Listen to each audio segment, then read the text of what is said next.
Se eu estou na graça de Deus, ou seja, se eu estou confessado, né, se eu estou sem pecado mortal, eu tenho a certeza de que Deus conduz a minha vida individualmente, né? A graça de Deus é isso. A importância de estar no estado de graça é justamente essa.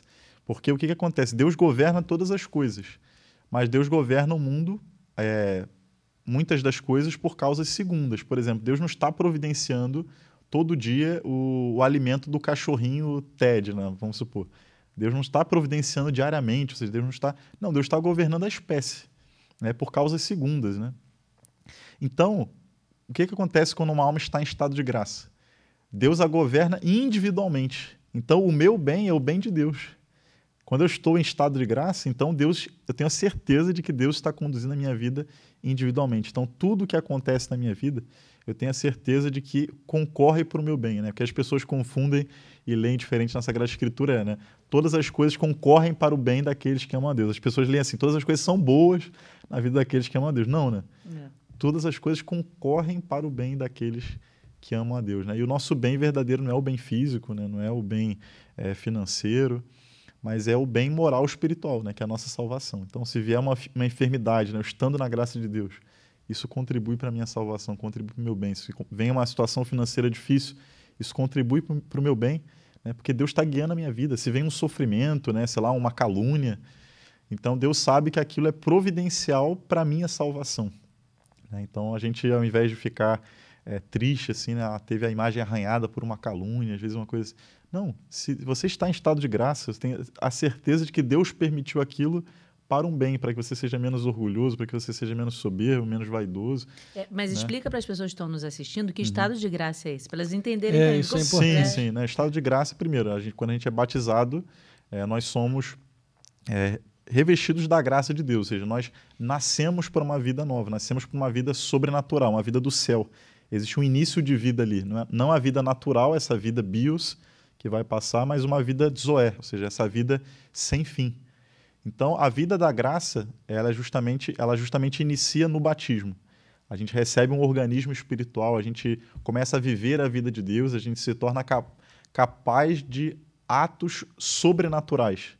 A gente olha para a vida dos santos e a gente vê, assim, são pessoas que, por exemplo, se eu tentasse ficar comendo 3 batatas por dia igual a São João Maria Vianney, você não ia conseguir, né? Aquilo é uma graça especial de Deus. Então, são atos sobrenaturais. Um perdão, por exemplo, como a mãe de Santa Maria Goretti ontem, que celebrávamos, deu ao seu assassino e aquele homem se converte depois. Então, isso tudo é uma graça de Deus, é um ato sobrenatural, ou seja, está acima da nossa natureza. Então, estar na graça de Deus é justamente isso. Porém, quando uma alma comete um pecado mortal, ou seja, por que é mortal? Porque morre em nós algo, ou seja, o que morre é esse organismo sobrenatural, ou seja, essa vida do céu, ela morre em nós. Então a gente precisa ressuscitar. E a ressurreição ela acontece pelo sacramento da confissão, né? Então a confissão ela também era chamada de segundo batismo por isso, porque ali acontece não um novo nascimento, mas a alma ela ressuscita. Ela volta a viver, né? Ela volta à graça de Deus, volta à comunhão com Deus e com a igreja, né? Então estar na graça de Deus significa estar nessa graça habitual, ou seja, o que é a graça, né? A graça, primeiramente, existe a graça incriada, que é o Espírito Santo, e existe a graça criada, ou seja, que é essa participação na vida divina, que é essa participação na vida de Deus, né? Então, uma vez, Santo Agostinho, ele deu uma festa de aniversário e ele propôs que nessa festa, né, a festa durou 3 dias, né, bem animada.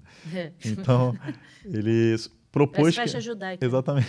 Então, ele propôs que nessa festa, entre os seus amigos, eles discutissem o que é a eternidade. E imagina, né? A elevação, festa filosófica. E Santa Mônica, né, já santa, né, passando, né, vendo aqueles assuntos, né, aqueles homens ali discutindo e tal. E no último dia ela passa por eles e fala uma frase, né? Ela diz assim: a eternidade és tu, ó Trindade. Santo Agostinho, plim, numa frase ela mata, né? Porque a eternidade é o próprio Deus, ou seja, o céu é o próprio Deus. Então, o céu ele já começou para nós. Um católico, ele não está só esperando o céu já começou para ele, se ele está na graça de Deus.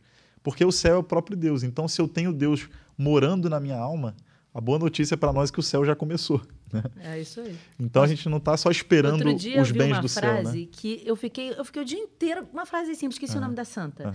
Dizia assim: quem não ama a Deus vai fazer o que no céu?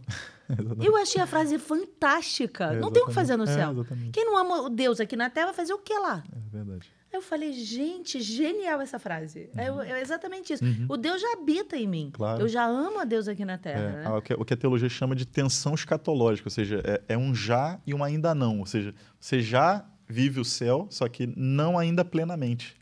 Então, o que será o céu? O céu será a plenitude dessa amizade que eu já cultivo nessa vida. Porque o nosso juízo particular é justamente esse. Todos nós estamos instalados nesse momento numa decisão, ou seja, numa decisão ou de amizade com Deus ou numa decisão de inimizade com Deus. Por exemplo, se eu estou em pecado, eu estou instalado numa decisão de inimizade com Deus, porque eu escolhi o pecado. O pecado exige essa liberdade de escolha.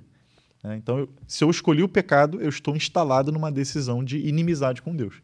Se eu estou na graça de Deus, se eu me confessei, né, se eu estou longe dos pecados, eu estou instalado numa decisão de amizade com Deus. O que é o juízo particular? O juízo particular é a cristalização dessa minha última decisão. Porque no céu não vai ter tempo de se arrepender. Né? É isso que o catecismo chama. Né? O catecismo fala que o inferno é uma autoexclusão de Deus. Ou seja, a pessoa ela escolheu o pecado e, ao mesmo tempo, ela escolheu o inferno. São Paulo fala isso, né? O salário do pecado é a morte. Não é a morte para essa vida, é a morte eterna. Então, se eu escolho o pecado, eu escolho também a sua consequência, que é o inferno. Então, por isso que os santos pediam, né, e também os cristãos, né, dos últimos tempos, a graça de não ter uma morte repentina. Era uma oração constante, né, um pedido a São José, né, a graça de não ter uma morte repentina. Para quê? Tivesse uma morte um pouquinho mais longa, assim, para dar tempo do padre chegar. Para dar tempo do padre chegar, para dar tempo de você se arrepender. Santo Agostinho teve essa graça, né, porque ele começou a ter a visão já prejudicada, né, no final da sua vida. Ele mandou, né, escrever em letras bem grandes salmos penitenciais e colar no seu quarto. Então ele ficava rezando, né, durante todos os últimos dias de sua vida. Né? Então ele teve essa graça, né, de receber os sacramentos. Então os santos pediam muito isso, a graça de não ter uma morte repentina para isso. Né? A gente sabe, eu sei que a morte está perto, então... O contrário de tudo que a gente vê hoje em dia. O contrário, né? de tudo. O que você mais vê é a aprovação de eutanásia em certos países, que é para acabar o sofrimento, você acabar rapidinho, tudo acabar rápido.